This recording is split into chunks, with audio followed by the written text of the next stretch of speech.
Boa noite, Valdecir. Tudo bem? Boa noite, tudo bem? Sim. Graças a Deus, tudo ótimo. Você está conseguindo me ver e me ouvir bem? Eu consigo lhe ouvir, mas não consigo lhe ver. Oh, nossa, que pena. Eu estou te vendo e te ouvindo bem. Ah, Eu que vou bom. perguntar só se o pessoal de casa aqui está conseguindo. Vocês estão conseguindo me ver e ver o Valdecir ao mesmo tempo, pessoal? Ver e ouvir bem ao mesmo tempo? Se sim, só dá um ok. Só para a gente poder continuar, tá? Tem até os foguinhos aí que entraram. Bem-vindos, muito bem-vindos. Estão dando boas-vindas aí para você também, Valdeci. Obrigado, Maravilha. obrigado, Então, Sandra. tá falando aqui que tá ok, que tá todo mundo vendo a gente em conjunto e ouvindo. Então, vamos seguir, tá? Porque é mesmo um bate-papo, a gente vai estar conversando aqui. O Valdeci é um querido, gente. Foi meu aluno de perícia judicial grafotécnica, né? Ele já é advogado. Eu vou deixar que ele se apresente aí um pouquinho. E a gente já vinha conversando, a gente já estava com as lives, né? Os cafés grafológicos e grafoscópicos desde o finalzinho aí do ano passado. Vamos retomar agora em março. E a gente já vinha conversando que eu queria realmente também trazer ele aqui para a gente hoje falar sobre casos da perícia grafotécnica, né? Que é um mundo. Então, eu vou deixar para que o Valdeci se apresente um pouquinho, para quem ainda não te conhece, o meu público que já me conhece ou que não conhece, mas eu já estou sempre por aqui pelas redes mesmo. Então, fala aí, Valdeci, se apresenta e dá as boas-vindas aí ao pessoal. E vamos começar esse bate-papo delicioso. Quem não pegou seu café ainda, pegue e vamos começar. É isso aí. Bem, eu sou Valdecir, eu sou advogado já há 17 anos, já trabalho Isso. no judiciário já há 17 anos, né, advogando. É, eu tive interesse, né, pela perícia grafotécnica por conta de ser advogado, e eu acabei fazendo o curso, né, e foi uma coisa que me satisfaz bastante fazer perícia hoje em dia. Isso é bem bacana, esse depoimento, né? Porque assim, o pessoal fala assim, ah, professora, só pode ser advogado. Não, você pode estar em qualquer área e fazer a perícia judicial grafotécnica. Agora, é claro que quem é advogado está vendo isso no dia a dia, né? Eu tenho um cliente que foi aluno também, que ele costuma dizer, professora, não tem jeito. Todo advogado ou já precisou de perícia, ou está precisando, ou vai precisar. Então é um depoimento que eu tenho muito de vocês, né? No sentido assim, não tem jeito. A gente está ali numa área que vira e mexe tem um caso que vai precisar que a gente já entre com a petição de instrução inicial com algum caso de perícia. Né? E eu quero te perguntar um pouquinho, como é que foi? Por que mudou em sua vida, Valdeci, depois que você fez o curso de perícia comigo, né, com a professora Patrícia Vicente, depois que você conheceu a perícia, que você não era só mais advogado, mas agora você também, quando não estava advogando, era também Valdecir Perito, grafotécnico, perito Certo. judicial. Eu fiz o curso por conta realmente da demanda, né? Eu precisava, às vezes, ou quase todo o processo bancário, ou que tinha algum contrato, a gente tinha dúvida, eu precisava contratar ou um assistente técnico, né? Ou precisava pedir uma perícia para o juiz. É, isso fez com que eu procurasse entender melhor como funcionava, justamente para eu poder contestar, para eu poder argumentar em relação à perícia, que muitas vezes não era beneficiária para o meu cliente, eu queria entender o porquê, né? E por isso que eu busquei o curso, busquei entender o que significava e no fim acabei nesse mundo que é bem interessante, né? Que hoje em dia eu uso praticamente quase todos os processos que tem contratos, eu sempre faço essas análises, né? Nem que seja não uma perícia, mas faço uma análise técnica ali prévia ou durante o processo, né? E como é que isso mudou a sua vida, assim, fora a demanda, né? Como você acabou de falar, praticamente todos os processos acabam envolvendo mesmo. Tem a questão aí do conflito de interesses, para o pessoal que está entrando agora que não sabe, quando você é advogado do processo, você não pode ser o perito do processo, você tem que contratar um colega. Mas quando você não é o advogado do processo, o colega é o advogado, você pode entrar como perito, né? E aí vai. O que mudou, assim, em termos de mudança radical? Rotina, fora a É, demanda, né? é, Fora a sim, demanda. é. Fala um pouquinho. Assim, o meu trabalho principal continua a mesma situação, né? Trabalho nos meus dias, meus horários. Só que meus finais de semana, meus feriados, as minhas noites, né? Tornaram-se noites de perícia, né? Porque a gente acaba sendo nomeado para processos, a gente tem que atender a demanda dos juízes, né? E a gente acaba vivendo isso intensamente, né? Porque a gente fica ali todo final de semana praticamente tem que fazer uma análise, não consegue terminar uma perícia no final de semana ou num sábado, demanda mais tempo, né? Não deixo de fazer o que eu já fazia, só que agora tem mais essa situação também que é bem legal e é bem satisfatória, bem interessante. Eu tenho um aluno que fala assim, professora, é um mundo paralelo, que está dentro do meu mundo, né? Então, é mais ou menos isso, é um mundo paralelo que a gente tem ali, que está ali no nosso mundo também, e as coisas se misturam. E é muito satisfatório. Você falou uma palavra, eu sou suspeita, porque você sabe que eu sou especialista nos mundos grafos, avícolas, mas eu acho uma delícia fazer perícia. Você pegar um caso que às vezes você pensa que é uma coisa que vai brotar para o lado esquerdo e quando você vê, brota para o direito, o raciocínio pericial é todo e você vai juntando aquelas peças e muda tudo. É muito gratificante, fora o serviço que a gente presta à sociedade, seja o nosso cliente para a parte, seja para a justiça brasileira. Como é que você começou, Valdir? Você começou primeiro sendo nomeado, né, na perícia mesmo judicial ou já na assistência? Como é que foi isso? Fala um pouquinho para gente. Foi assim, né? Depois que eu terminei o curso, professora Patrícia, logo eu já tinha, assim, um pouco de conhecimento do sistema, né, do tribunal, não das pessoas, mas do sistema em si. Eu fiz minha inscrição, logo, e foi assim, até nem esperava, quando eu, assim, eu terminei o curso lá no final de abril, 28 de abril, salvo me engano, ali de 2022. Logo em seguida eu mandei o certificado, mandei a documentação toda para fazer a comprovação. Lá, mais ou menos pelo dia 10 de maio, estava tudo organizado já estava como perito do tribunal aqui de Santa Catarina. Eu mandei para outros tribunais também, mandei para o Justiça Federal e tal, mas esse foi o primeiro que já aconteceu. Eu sei que sem eu não esperava ainda, no mesmo mês eu fui nomeado para a primeira perícia. Então, assim, antes de eu completar um mês de formado no curso, eu fui nomeado para a primeira perícia, né? Isso. Inicialmente eu só queria fazer perícia, né? Só queria realmente auxiliar o judiciário. Eu não queria fazer extrajudicial, porque às vezes eu tinha receio de fazer perícia e acharem que eu estava fazendo, usando a minha profissão para captação e tal, mas não era. Eu só queria fazer sendo nomeado. Isso começou assim, né? Isso foi o começo. Não, o Barigucci perguntou aqui em apenas um mês, sim, porque ele falou sim, Barigucci. Ele, no primeiro mês, ele já teve a nomeação, ele terminou o curso em abril, tipo, maio, ele já estava sendo nomeado. Foi bem rápido mesmo, né? Pode acontecer? Pode, porque tem demanda, vão chamar.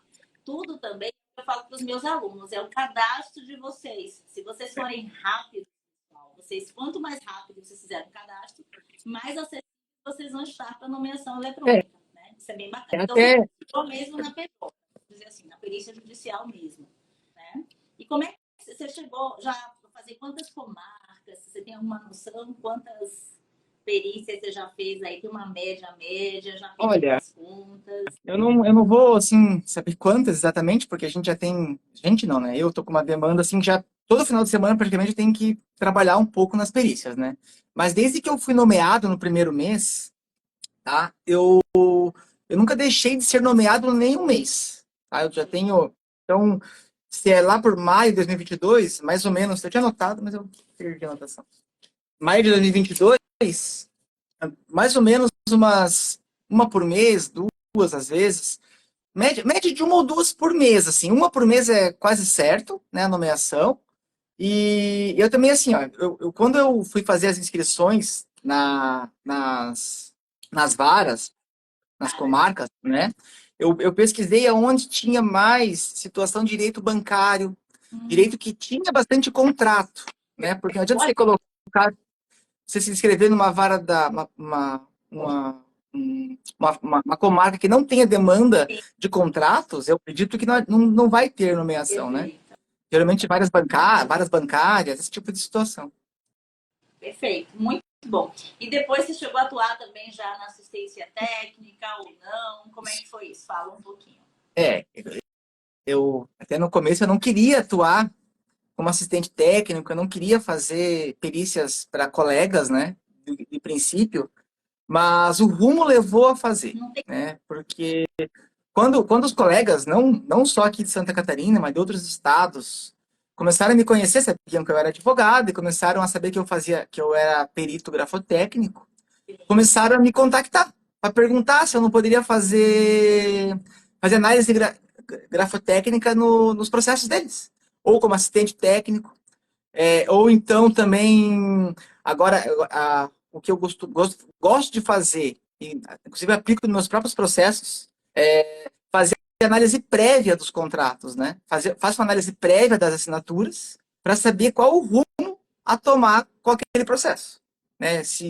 Porque eu agora falando como advogado, né? Às vezes o cliente chega, ele acredita que ele não assinou aquele contrato, mas você tendo a análise prévia do contrato ali, a gente usando as técnicas, né? Fazendo a análise técnica da assinatura, a gente percebe que a pessoa assinou. Só que na verdade não é esse o problema daquele contrato. Aí a gente consegue, na demanda, já encaminhar projetos sem falar que não assinou, né? Porque pode gerar problemas para o próprio cliente, né? Perfeito. Boa dica também, né? E às vezes é aquilo que eu acho que até comentei para vocês quando eu dei aula no curso. Muitas vezes a própria pessoa assinou a assinatura dela, só que aquela assinatura foi manipulada. É um crime de perícia de documentos, de documentoscopia. Então ele fez um Ctrl+C, Ctrl+V, ele manipulou o documento, a assinatura é do Valdecir, só que está no local errado, porque o documento foi manipulado. Então tem isso também. Ou foi um caso, não sei se você na sua turma eu comentei isso, porque eu acho que foi um pouquinho depois. Eu tive um cliente da assistência do interior de São Paulo que a assinatura era realmente da tia lá do cara, tá? Só que ela estava drogada, medicada pela sobrinha que era psiquiatra. Então, quando eu fui acionada para fazer a grafologia forense, olha que interessante, aí a gente percebeu, né, o medicamentoso, vimos que tinha realmente adulteração e pedimos a nulidade do ato.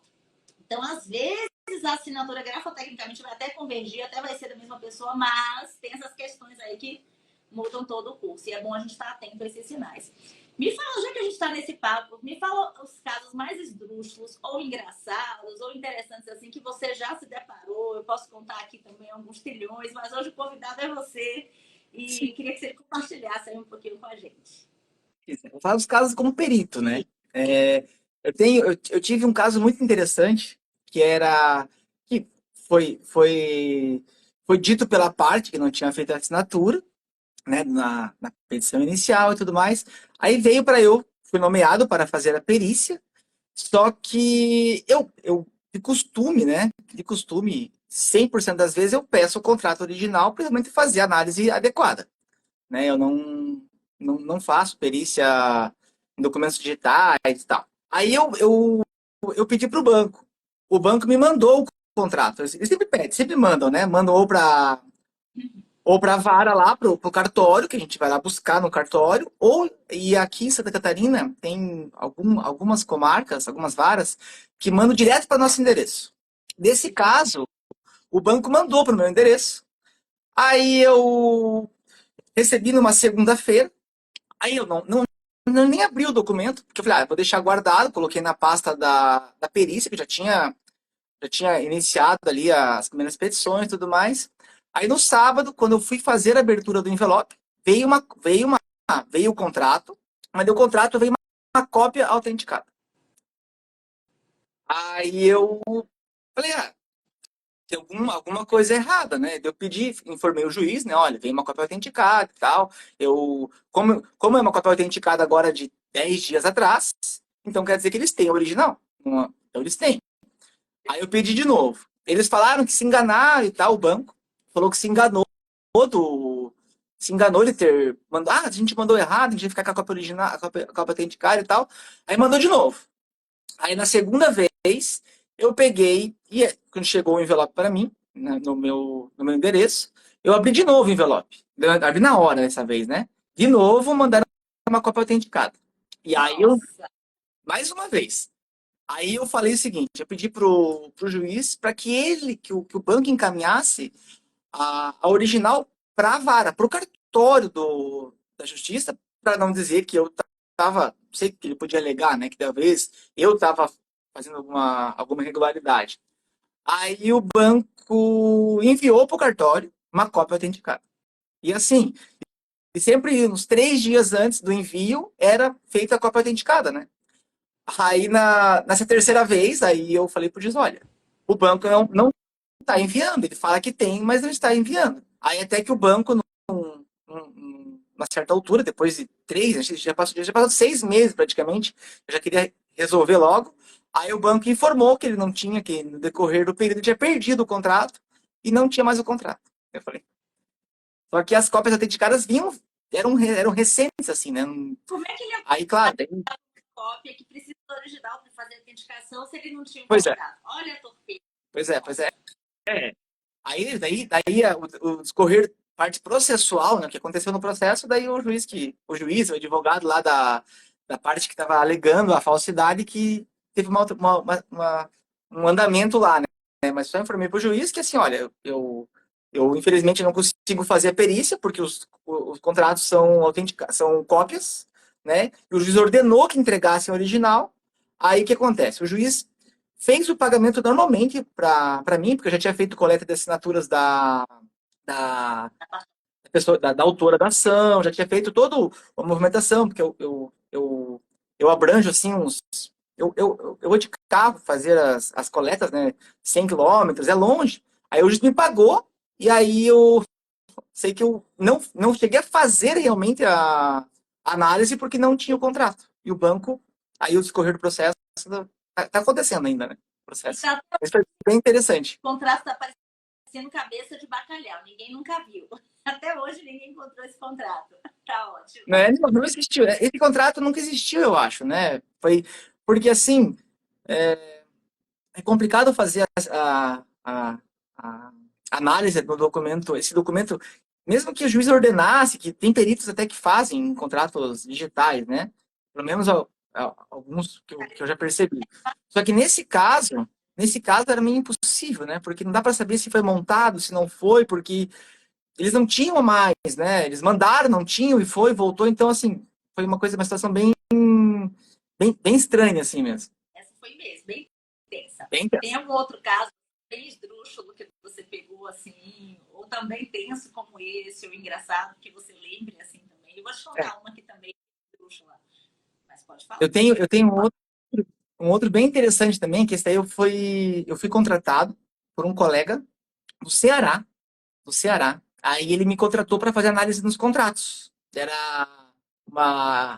Eram dois irmãos ou dois primos que tinham uma empresa. Aí essa empresa fez um empréstimo.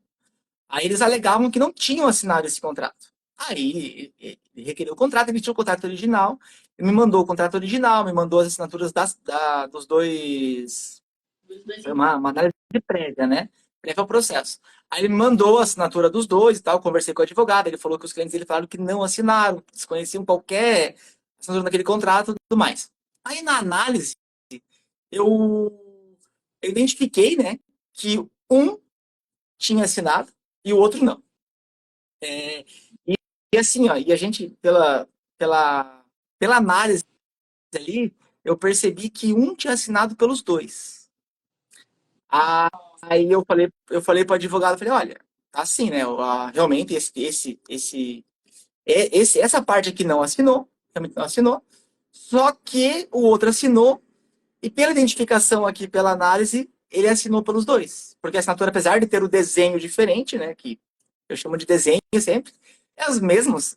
Se você analisar de uma forma técnica, você percebe que a mesma pessoa assinou. É a Assim, mesma pelas geração. Perfeito. isso, você aplicando as técnicas ali, era a mesma pessoa. Eu falei, olha, pelo jeito é isso. Aí o advogado falou assim: ah, mas você não tem. Olha, ele teve a parte mais esdrúxula, né? Você não tem como dizer que eles não assinaram? Eu falei, não tenho como dizer que eles não assinaram. Mesmo sendo prévia, não tem nenhuma vinculação pericial, não tem responsabilidade pericial, eu tenho a minha parte ética, né? O juiz vai ter depois um perito analisando isso, né? Não posso fazer. Aí eu sei que eu encaminhei para ele, né? Mandei um envelope com a minha análise, com toda a minha documentação, a documentação que ele mandou e tal, explicando por que tinha sido os dois. Aí eu acho que ele não entrou com processo contra o banco também, uma financiadora. Isso foi bem assim, bem interessante também.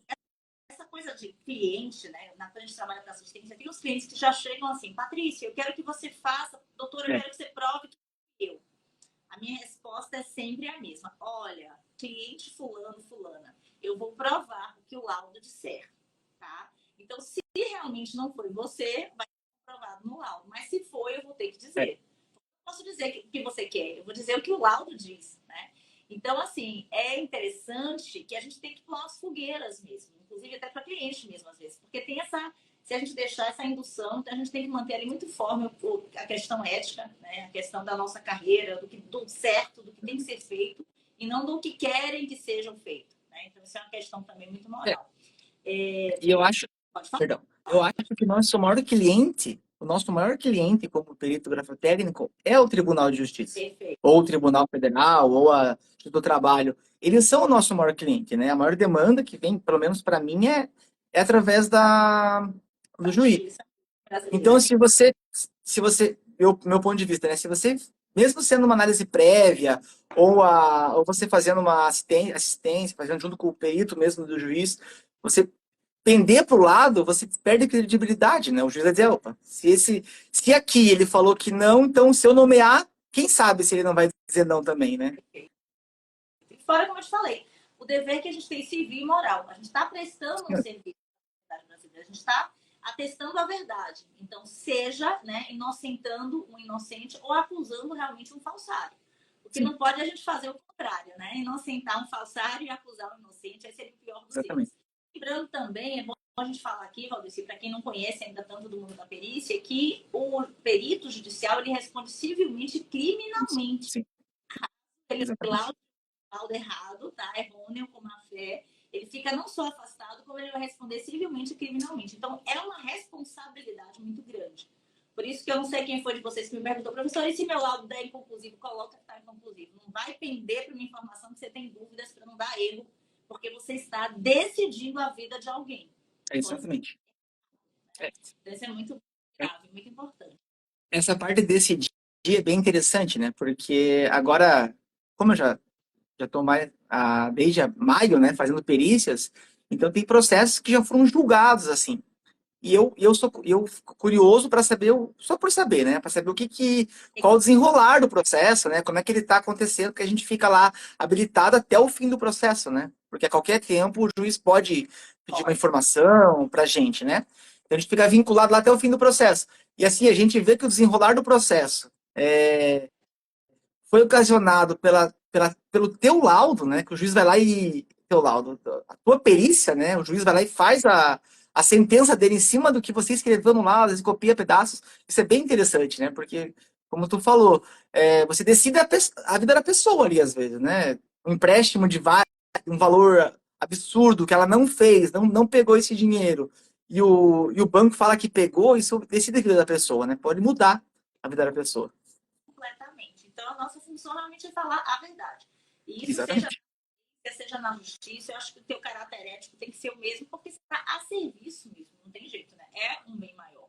Qual foi a perícia mais complicada que você já pegou, Valdeci, assim, em termos de complexidade? Teve essa cabeluda aí, que foi um caso bem interessante, até engraçado, né? Assim, complicada em termos de até o técnicos ou do processo em si, que você falou, nossa, essa perícia foi complicada, assim, que você suou um pouco mais.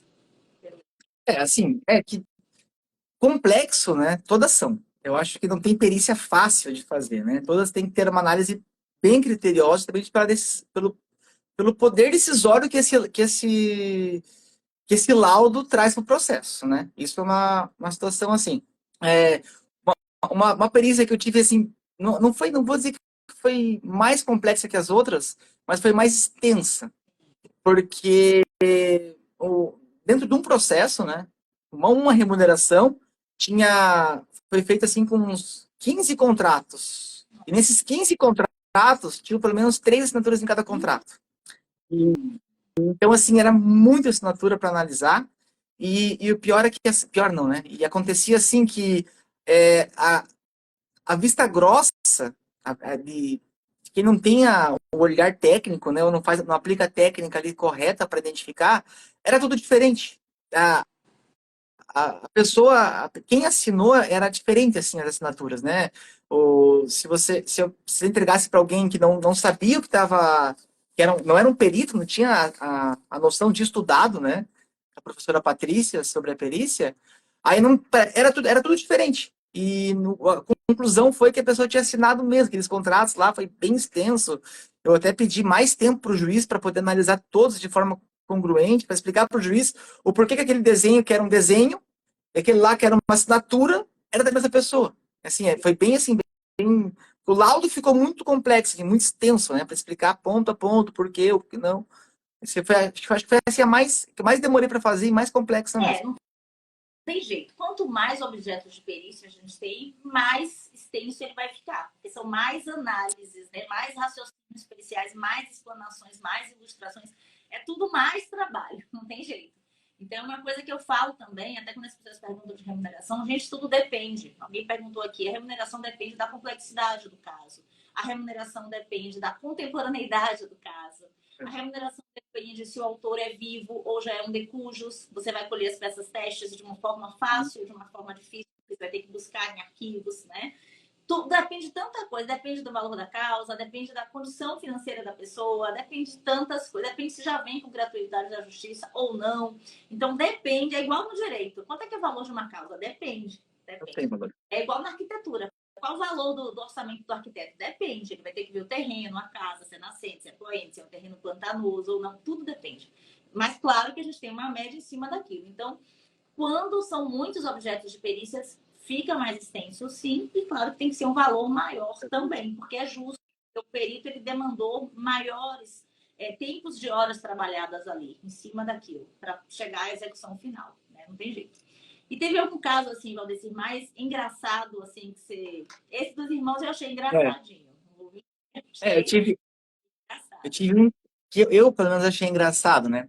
Porque eu viajei, fui até uma cidade aqui, 120 quilômetros aqui da minha, né, para fazer a coleta. Geralmente eu marco para mais de uma assinatura para fazer coletas, né? E uma dessas, o rapaz, o senhor, assim, era um senhor, 60 anos, 65 anos, ele chegou e falou assim: olha, você pode até colher, até fazer a coleta das assinaturas. Só que eu assinei tudo isso aí mesmo. Falei assim, eu falei, tá, mas eu preciso fazer análise igual, o senhor falando ou não, eu preciso fazer análise. Quem tem que falar que o senhor assinou ou não foi o teu advogado lá no processo, né? Tem que falar, confessar ou não confessar, mas eu preciso fazer a coleta e fazer análise. Eram dois contratos dele, eram dois contratos com o mesmo banco, assim e tal. Aí, o pior é que assim, ó, daí quando eu fui fazer análise, né? Aí eu não cheguei, eu não pergunto, eu não costumo perguntar para a pessoa, ah, você assinou isso aqui? Eu costumo deixar a pessoa fazer a minha análise mesmo, né? Deixar a pessoa fazer as assinaturas, fazer as peças ali que eu quero que ela assine. Eu sempre direciono para como está no contrato, mas sem a pessoa perceber isso, né? Eu filmo a pessoa assinando, tudo mais. Aí eram dois contratos. Dos dois contratos, tinham quatro laudas. Eu identifiquei a assinatura dele em uma lauda só. Os das três ele não tinha assinado. Aí eu dei assim, só que daí isso que eu comecei a perícia, né? Isso que é a parte de influenciar, né?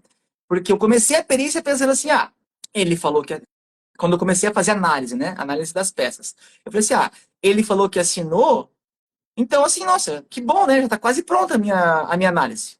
Eu vou fazer análise normal, né, para identificar tudo, mas já comecei a ser influenciado. Eu falei, não, mas peraí, eu vou sentar, vou respirar, vou fazer certo, da forma como tem que ser feita, bem concentrado, porque às vezes a pessoa foi enganada. E realmente aconteceu isso. Eram quatro laudas, a assinatura que ele fez na segunda folha era dele, e as outras três não, na primeira folha do contrato, o contrato não era dele. Aí eu juntei isso no processo, né? Mas achei engraçado que ele chegou falando, né? Não, eu assinei tudo isso aí mesmo porque tá tudo assinado e pronto. Era um sindicato, uma coisa de sindicato, assim. Uma financiadora de sindicato. E esse que foi o mais engraçado. Não, e tem também alguns casos assim que chegam a ser, sabe, trágico, cômico, de autofalsificação, por exemplo. Então, não sei se já passou por alguma sinuca de bico assim, a autofalsificação é terrível, porque a pessoa fala, não, fui eu, aquele nervosismo, e foi ela. Foi uma autofalsificação. E a gente vai perceber justamente só nas gêneas gráficas, porque a forma está diferente, ela muda propositalmente, mas quando você começa a perceber nas gêneas gráficas, a gente, né, mata ali que realmente é. Então, tem os casos também bem esdrúxulos, assim, de autofalsificações, que eu já peguei também, que você fala, nossa, a cara de pau, nervosismo, né? Tudo influi. E você tem que ter um jogo de cintura e inteligência emocional muito grande para que você fique bem ali, faça a coleta e continue sua análise pericial bem tranquila, né? Você já passou por algum caso assim, Valdeci, que você lembre, assim, de Eu, autofalsificação? não, Não? eu nunca peguei, nunca cheguei à conclusão de uma autofalsificação. Tá. Tá? Eu busco bastante, assim, identificar, né? Porque a gente sabe que acontece isso aí mesmo, mas eu nunca cheguei a uma conclusão de autofalsificação. A não ser nesse rapaz lá dos contratos dos irmãos, dos primos lá que tinham assinado, que falaram que não tinham assinado, Sim. né?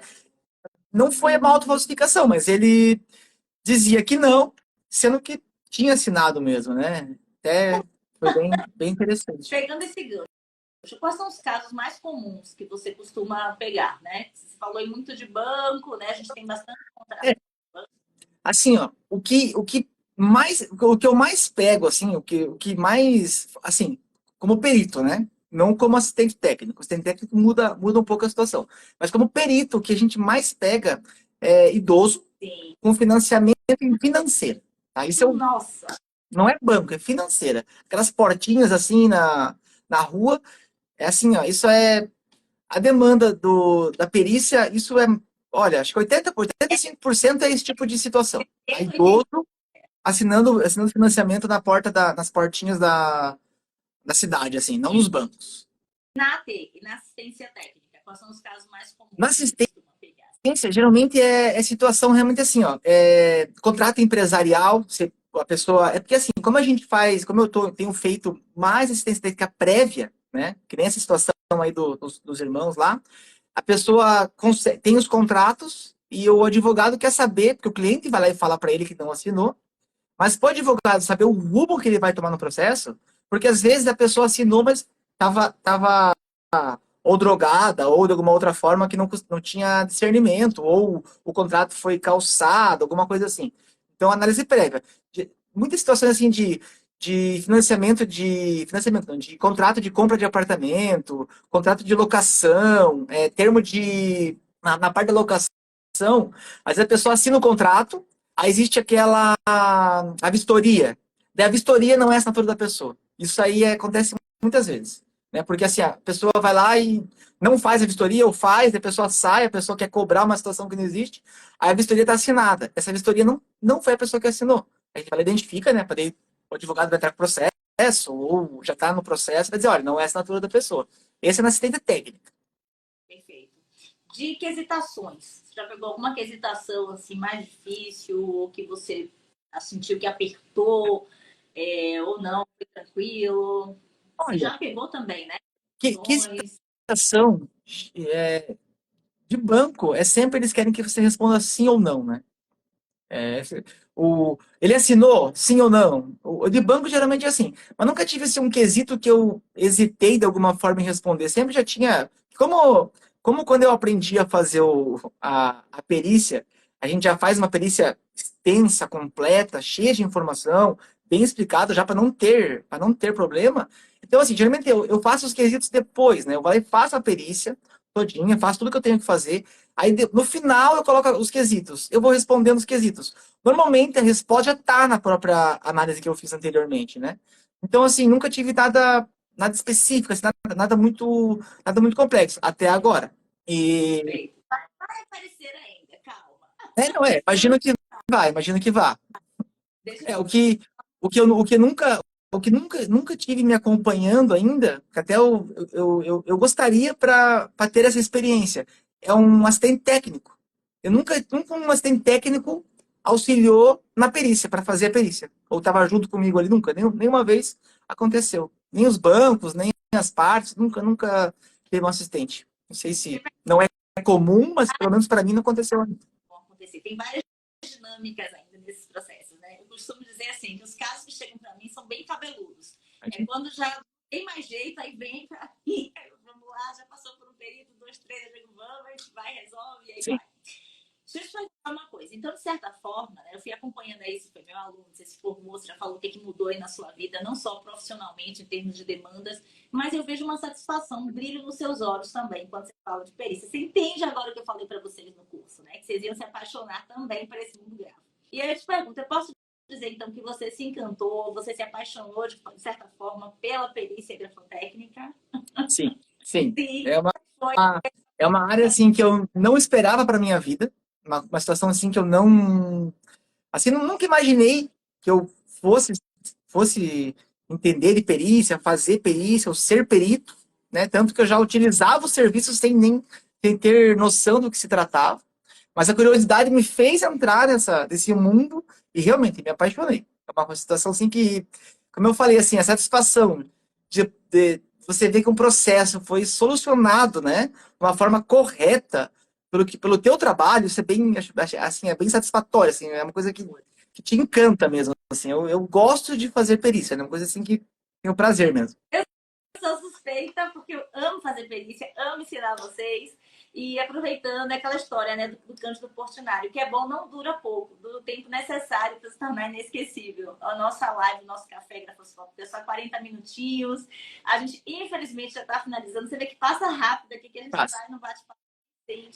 Então, aproveitando esse momento, eu quero passar para vocês o nosso curso de perícia judicial grafotécnica que a gente vai fazer semana que vem, de segunda a sexta-feira, de 18h30 às 22h30, online, ao vivo, todo o Brasil, certificado válido em todo o território nacional.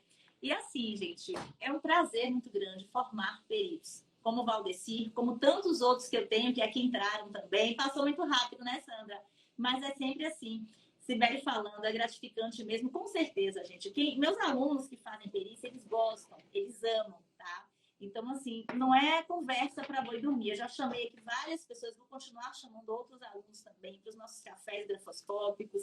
Você sente no olhinho deles. Então, assim, não é a professora Patrícia falando, são vocês, né? Queridos peritos, de alunos para colegas. E isso também é muito gratificante.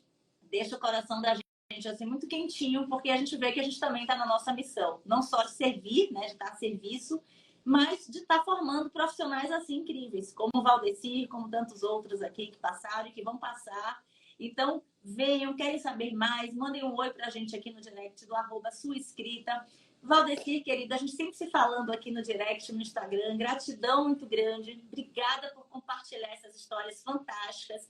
Eu vou deixar que você finalize aí com uma mensagem para quem quer ser perito, ou para quem está iniciando na perícia, ou para quem quer se animar. Alguém colocou aqui, despertou minha curiosidade. Vem conhecer o curso, vem fazer essa profissão maravilhosa, que começa como um plano B e depois vira um plano A. Tá, gente? Eu tô falando de cátedra com propriedade. E é uma fonte de renda também maravilhosa, né, Valdecir? Deixa que eu Sim. diga. Ganha mais do que o direito em alguns casos, tá? Então, quem sabe, quem tá na área sabe. Então, manda um direct aqui pra gente. Manda sua mensagem aí, Valdecir, querido. Obrigada a todos vocês. A gente fala aí, Valdecir, pra gente poder finalizar essa live fantástica. Primeiro eu vou agradecer a professora, né, a professora Patrícia, pela oportunidade de estar aqui, que é bem interessante, né, bem desafiador. Uma coisa assim, ó, a perícia, ela é apaixonante, né? Fora que ela complementa a renda, tá? A gente consegue sim, como eu falei, ó, uma perícia por mês, que é um tempo assim que você consegue fazer de uma forma tranquila, sem mantendo o seu trabalho, né? Você consegue sim oferir uma renda assim, um pouco a mais do que você tem mensalmente. E é interessantíssimo, né? Porque você se apaixona e você, no fim, você quer fazer mais perícias, em mais e mais. E isso acaba trazendo renda, é claro, e é gratificante. E é isso. Muito bom. Valdecir, querido, muito obrigada por estar aqui. Gente, quem se interessou, que falou aí em fazer nosso curso, venha. Quem se inscrever até hoje, porque a gente está com as últimas vagas, tá? Até meia-noite vai ter um cupom de desconto de 10%. Então, quem se interessar, manda uma mensagem para o nosso direct, @suescrita, que o pessoal aí do comercial e do marketing vai falar com vocês. E desde já, um prazer muito grande estar aqui. Obrigada, um abraço a todos, beijo no coração. Obrigada, viu, Valdecir? Você arrasou. Nada. Tchau, tchau. Juntos, obrigada. Tchau, Brasil. Beijos, meus amores. Obrigada a todos.